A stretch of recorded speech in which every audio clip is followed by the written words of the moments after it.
Hello and welcome back, dear students. Wish you all stay happy and healthy and do your studies regularly and properly. I'm Yojana Parak, and in today's video, I will explain you the types of joint stock company. This is the third part of joint stock company from Organization of Commerce and Management for Standard 11. In the first part, we saw the meaning, definition and characteristics of joint stock company.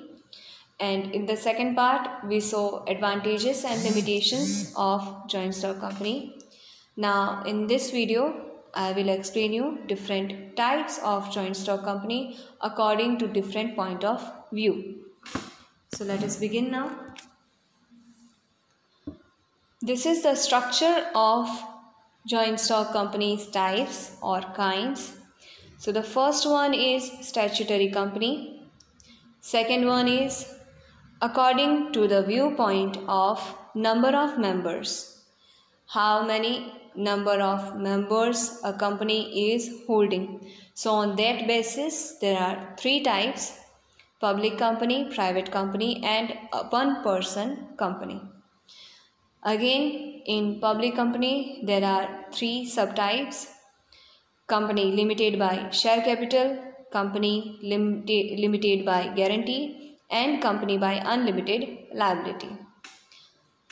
And in private company also, there are three subtypes: company limited by share capital, company limited by guarantee, and company by unlimited liability. There are no such types in one person company. Next is from the viewpoint of control. There are three types of company: government company and holding company and subsidiary company. And according to the viewpoint of place of registration or place of origin, there are two types: Indian company and foreign company. Now we will understand one by one each type of company. First one is statutory company. The statutory company comes into existence by special law of Parliament or Legislative Assembly. For forming a statutory company, a special act or special law is formed and it is passed by the Parliament or Legislative Assembly. So under that special act only statutory company can be formed. For example, under the RBI Act, Reserve Bank of India was formed, and under the LIC Act, Life Insurance Corporation of India. Another example of statutory company is Food Corporation of India. So these companies are formed under a special statute or law or a special act. The auditing is done for such companies by the Auditor of Comptroller and Auditor General of India. Next one is from the viewpoint of number of member. So according to the number of member, first type is public company. Now in public company, as per Companies Act, a company which is not a private company is a public company, in which minimum 7 members are necessary, but there is no restrictions on maximum number of members. This company can give invitation to general public to purchase its share and debentures. There is no restriction on transfer of shares. There are three types of public company from the viewpoint of liability of members, which are company limited by shares, company limited by guarantee, and company by unlimited liability. So first characteristic of public company is that a public company is necessary to be registered under any particular Companies Act, whether it is Companies Act 2013 or Companies Act 1956. All the securities of public company are compulsory to be registered under a particular Companies Act. And there is no restriction on maximum number of members. Minimum there should be 7 members, but there is no restriction on the maximum number of members. As the securities of companies are registered, so there are less chances of fraud in public company, and because the securities are registered, it can be easily issued to public also, and there are no such restrictions even on transfer of these shares. That is why, as it is issued to general public, there is no prescribed maximum limit of members of a public company. So let us revise it. First, that a company is the public company is needed to be registered under any particular Companies Act, and it should have minimum 7 members in it. There is no particular restriction on maximum number of members because it can issue its securities to general public, and there is no restriction on transfer of shares of public company. Now let us see the types of public company according to the viewpoint of liability. So first one is company limited by share capital. The liability of the member of company is limited up to the face value of shares of the company purchased by them. This company has to insert the word limited at the end of its name because it has limited liability. Now, when the company allot shares to the shareholders, first allotment price is called, and the whole amount is not asked at once. They call the amount in installments. So, the unpaid amount is the liability of shareholders. For example, if I am a shareholder of a particular company, for example, A Limited. So, I have the share of 10 rupees. Now, if I have already paid the allotment price, which was 4 rupees, now my liability, if in case the company gets liquidated or the company is being closed, so my liability will be up to 6 rupees only, which is the unpaid amount of that share. So, in case the company is limited by share capital, so the liability of its members will be limited up to the value of shares the shareholder is holding, or the up to the unpaid value of shares. In case of company which is limited by share capital, it has to insert the word limited at the end of its name. Second, company limited by guarantee. The liability of the members of the company is limited up to the amount guaranteed by them, not up to the amount of shares. It is up to the amount of guarantee which is given by shareholders or by the members of company. Member has to pay guaranteed amount at the end of liquidation of company. For example, if I am the shareholder of A Limited company and I am holding 10 shares which is having face value of 10 rupees, that means I am holding 100 rupees share capital of A Limited. Now, if I have paid already 4 rupees each for each share, that means I have already paid 40 rupees. Now, my liability is only of 60 rupees in case of company limited by share capital. But if I have given the guarantee to pay rupees 1000 in case of liquidation, if the company is not able to pay its liability from its assets, so the liability remaining after assets will be borne by the members of company, and it will be distributed according to the guarantee given by its members. So if I am the member of A limited company and it is a company limited by guarantee, and I have given the guarantee to pay 1000 rupees in case of liquidation when the liability is more than asset. So in that circumstances, even if the unpaid amount is only 60 rupees, still I will have to pay 1000 rupees by the liquidation. Or suppose the liability is in excess of asset of rupees 700 only. So instead of 1000 rupees, I will have to pay 700 rupees only. So in this way, the shareholder or the member of company will have to pay the amount which is guaranteed by him in case of company limited by guarantee.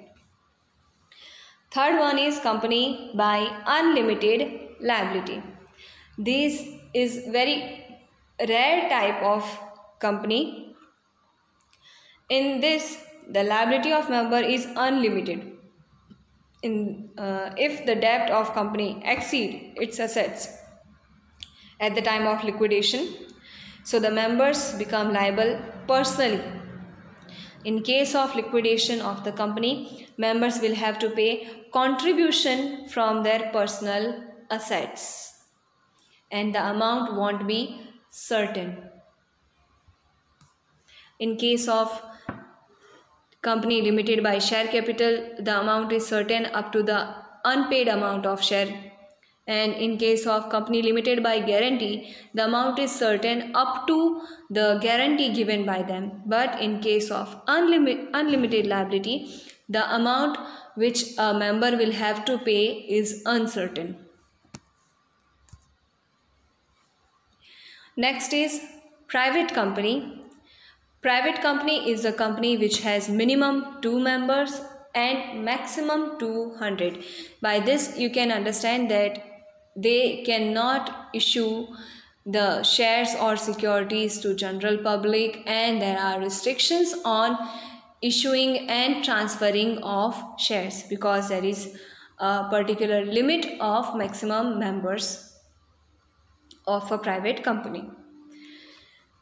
There is a restriction of the transfer of shares of private company. It cannot invite public to purchase its shares or debentures.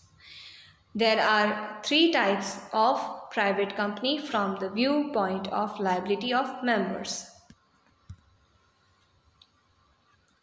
The liability of the members is limited up to the face value of shares in case of company limited by share capital. So when the private company is limited by share capital, the shareholder will have to pay the unpaid value of shares in case of if the liability exceed from its asset at the time of liquidation. They will have to pay only unpaid amount of shares. Limited private company has to insert the word private limited at the end of its name. In case it is public company, it will have to insert only limited, but in case of private limited, it will have to insert private limited at the end of its name. Next one is company limited by guarantee. The liability of members of the company which is limited up to the amount of guarantee given by the members. Members have to pay the guaranteed amount at the time of liquidation. This company has to insert the word private at the end of its name.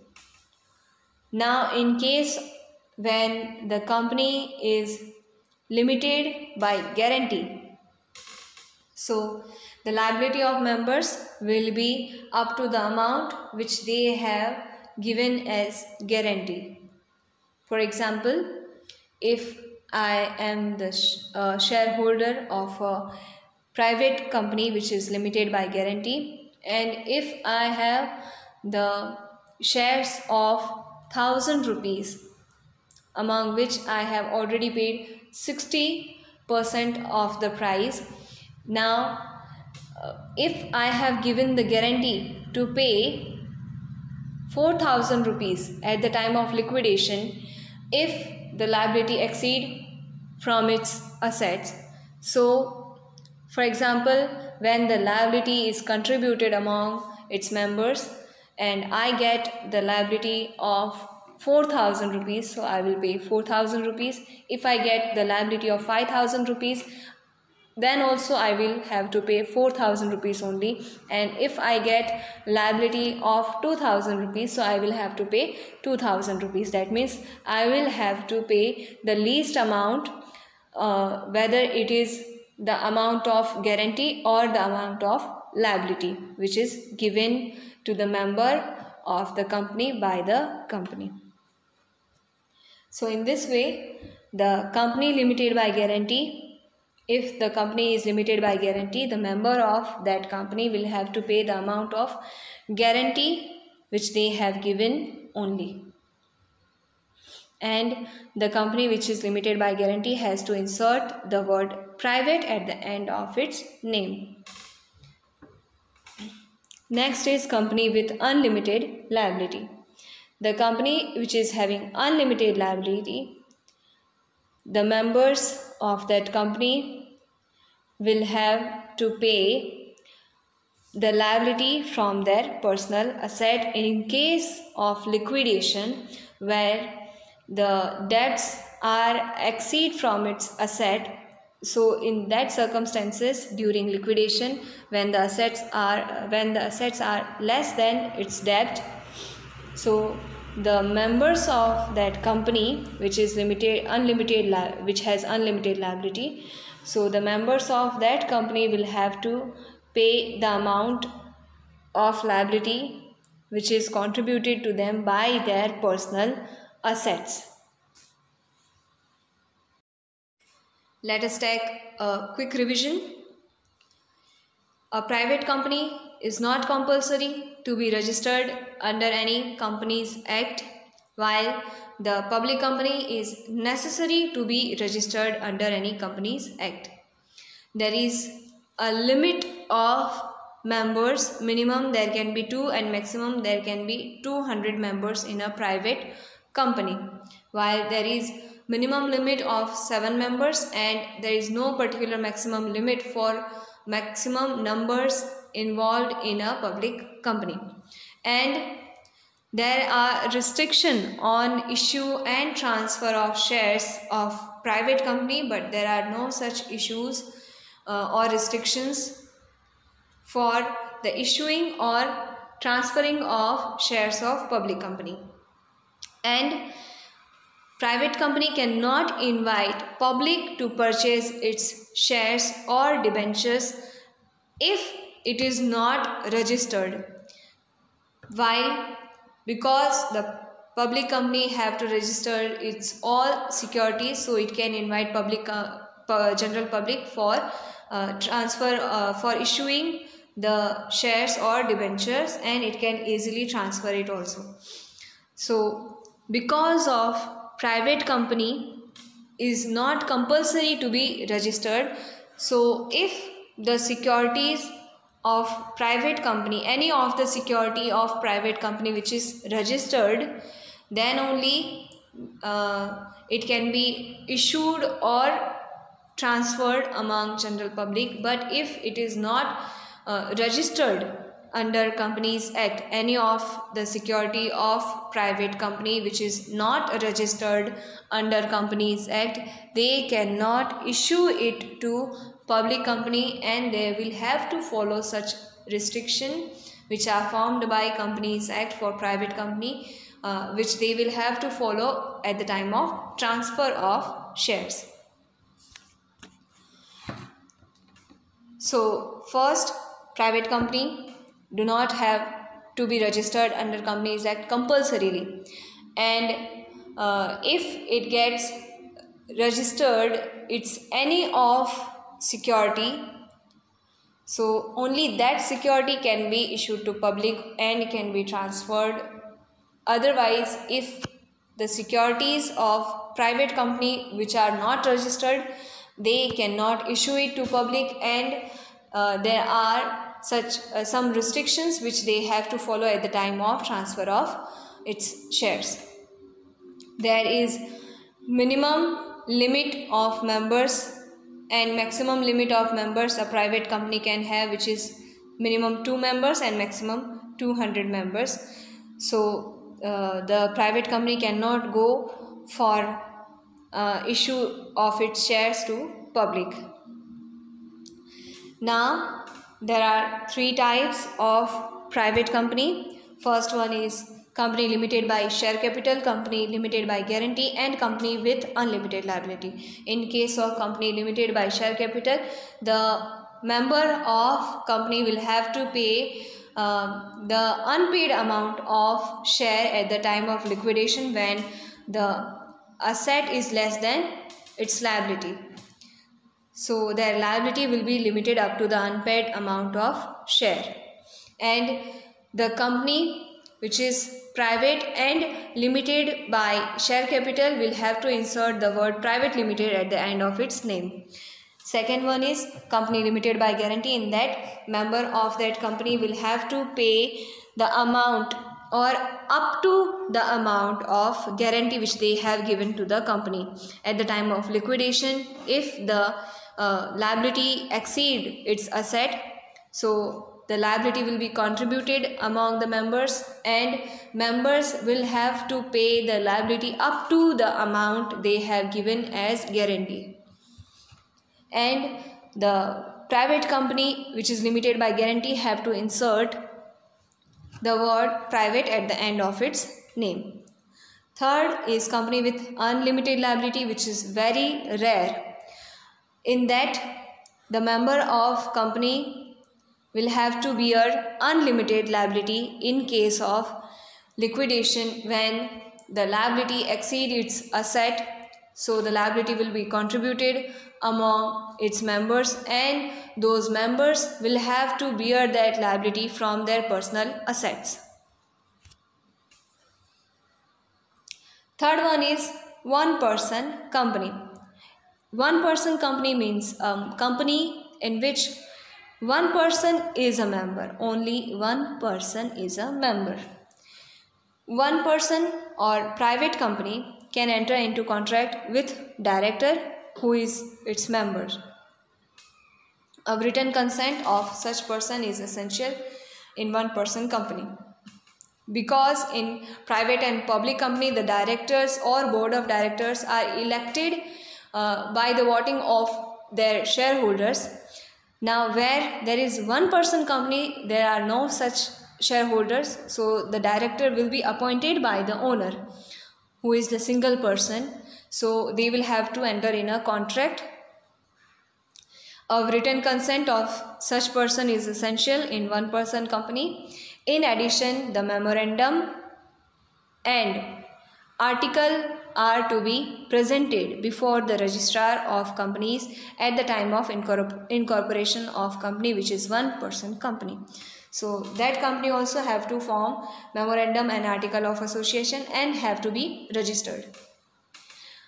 There was no provision for one person company in the Companies Act 1956, but a private company can be one person company as per the provision of Companies Act 2013. So one person company have to follow the provisions of Companies Act 2013.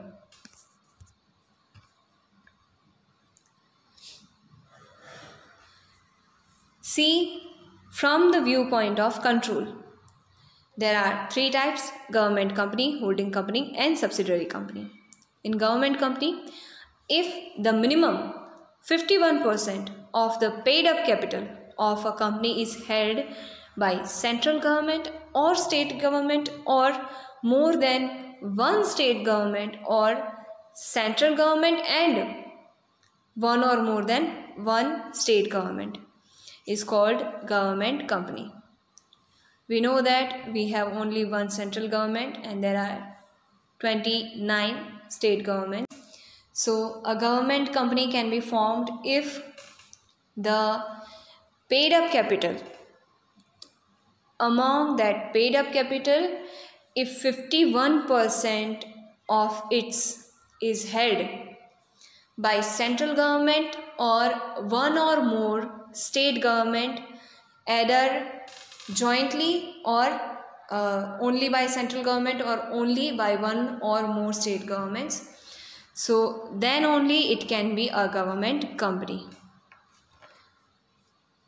The example of government companies are Ashok Hotel Limited, Bharat Heavy Electrical Limited, that is BHEL, Mahanagar Telephone Nigam Limited, that is MTNL. So these are the examples of government company in which the 51% of its paid up capital is held by central government or one or more state government separately or jointly by central government and one or more state government. Next is holding company. Holding company means a company which hold more than 50% of share of other company and has a right to appoint majority of directors in that company. And the company whose 50% or more than 50% shares are held by holding company is known as subsidiary company. That means the company which is having less than 50% of its share is known as subsidiary company. You can say the holding company is bigger one and subsidiary company is smaller one. So the holding company control the 50% or more than 50% of subsidiary company's share, and it also have right to appoint majority of directors in subsidiary company. Subsidiary company means the company of which more than 50% shares are held by the holding company and right to appoint majority of directors is with the holding company. Now even the subsidiary company is holding company of any other subsidiary company. For example, A is the holding company, B is the subsidiary company and C is the subsidiary company of B. So ultimately C will become the subsidiary company of A. So in this way the holding company will have right on the subsidiary company of subsidiary company. Next one is from the viewpoint of place of registration. According to the place of registration, there are two types, Indian company and foreign company. When the company which is registered in India under the Indian Companies Act, whether it is 1956 or 2013, so if the company is registered in India under the Indian Companies Act or under the special act passed by Parliament, which is known as statutory company, so only in that circumstances it will be called as Indian company. Indian company can be public company, private company or government company.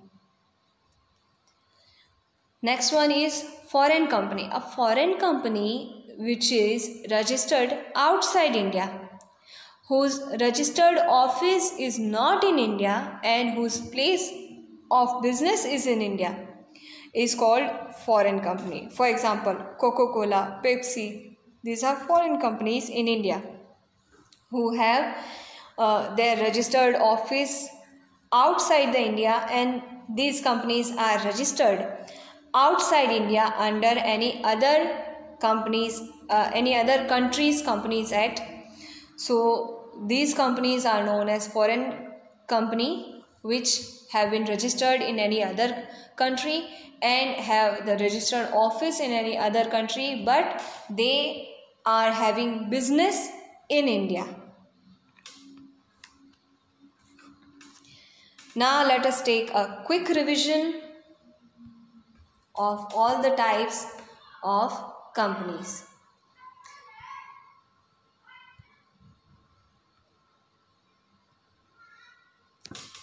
First one is statutory company, that is formed under a special act, under a special statute or a special law which is passed by Parliament or Legislative Assembly. The auditing is done by the Comptroller and Auditor General of India, and the examples of statutory companies are RBI, which is formed under the RBI Act, LIC, which is formed under the LIC Act, and for Food Corporation, etc. Next one is from the viewpoint of number of member.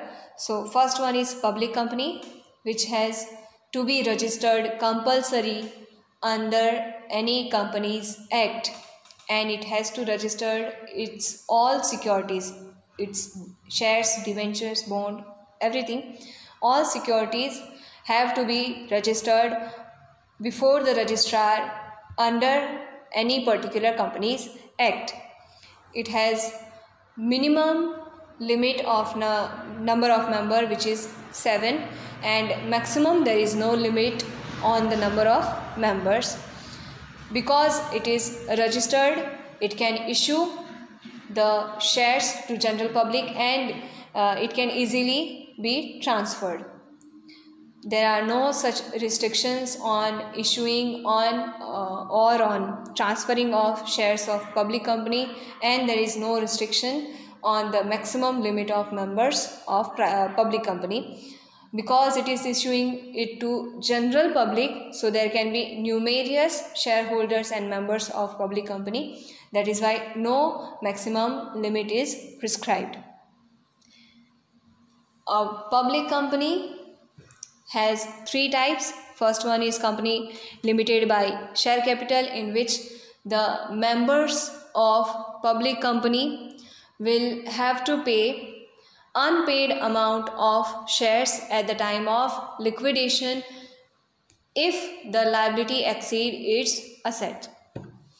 Second one, company limited by guarantee, in that the members of that company will have to pay up to the amount of guarantee at the time of liquidation if the liability exceed its asset.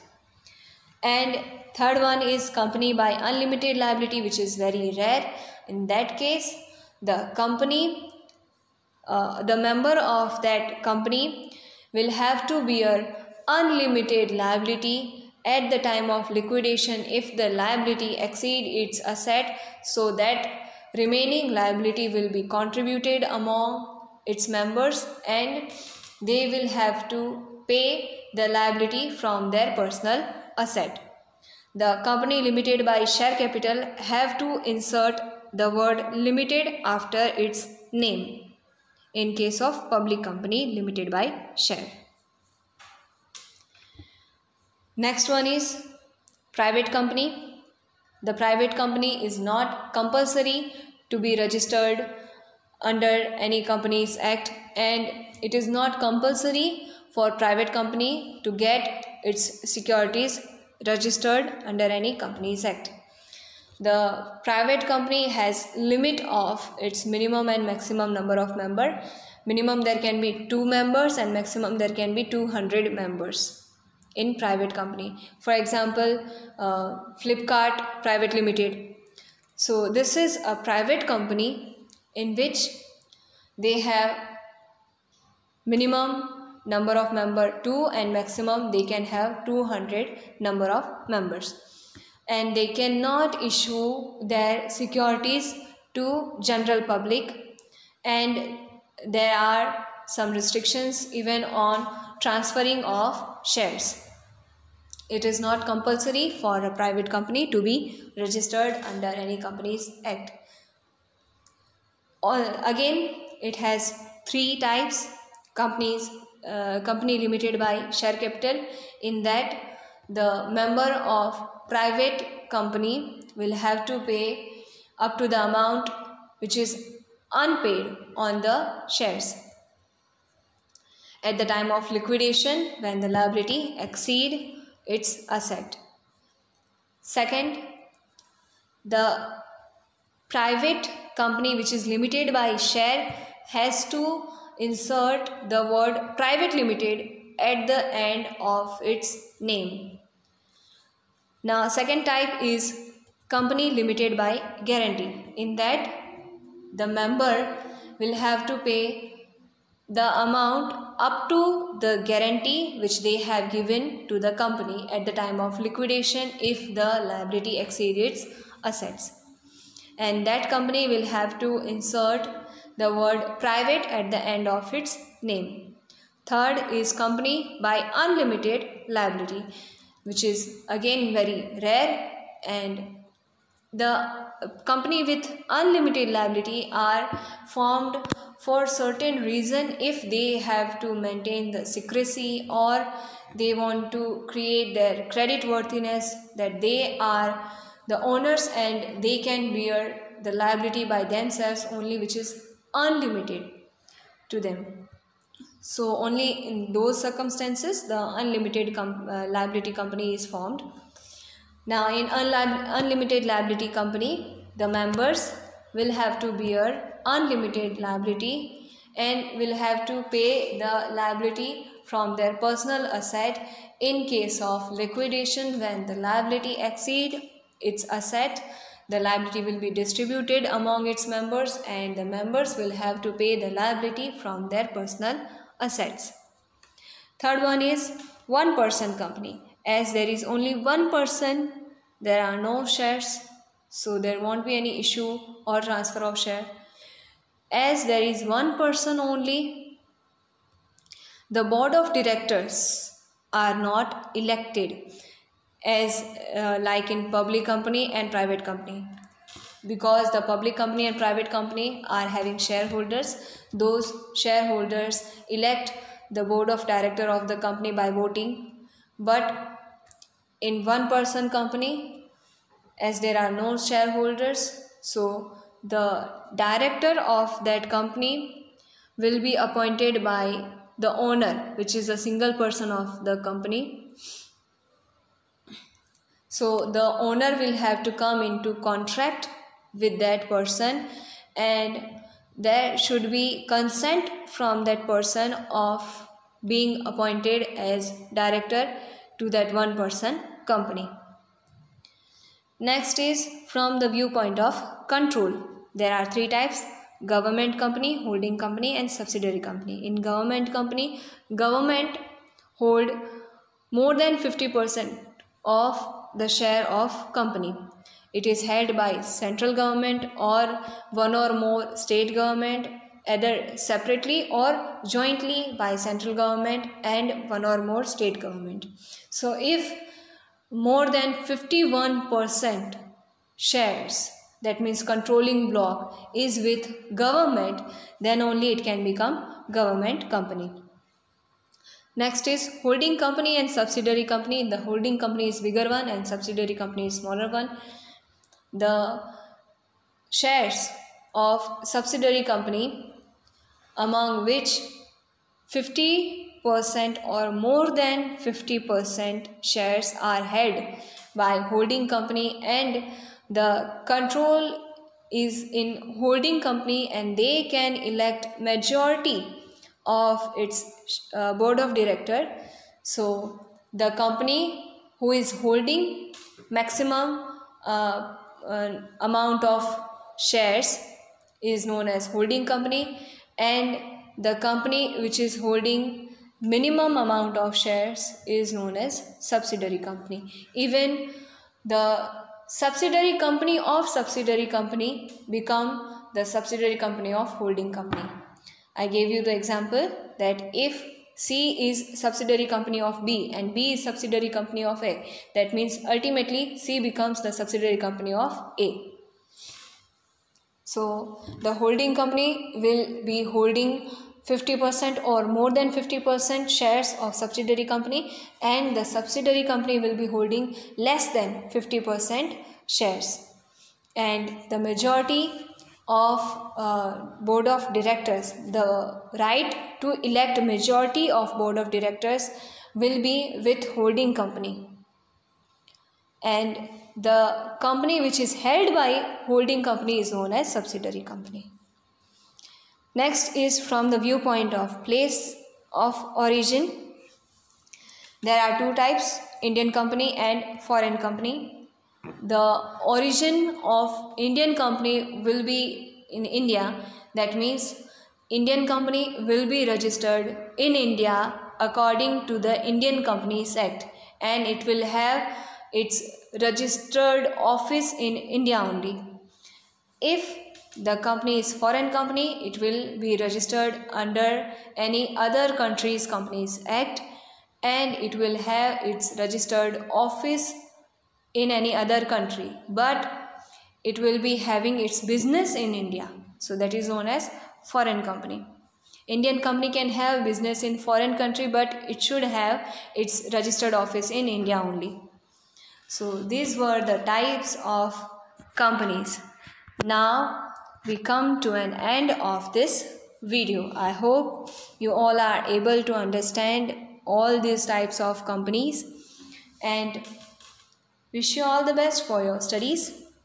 Now we will meet in the next video. Till then, keep smiling, be healthy and safe, and do your studies regularly. Wish you all the best. See you. Bye-bye.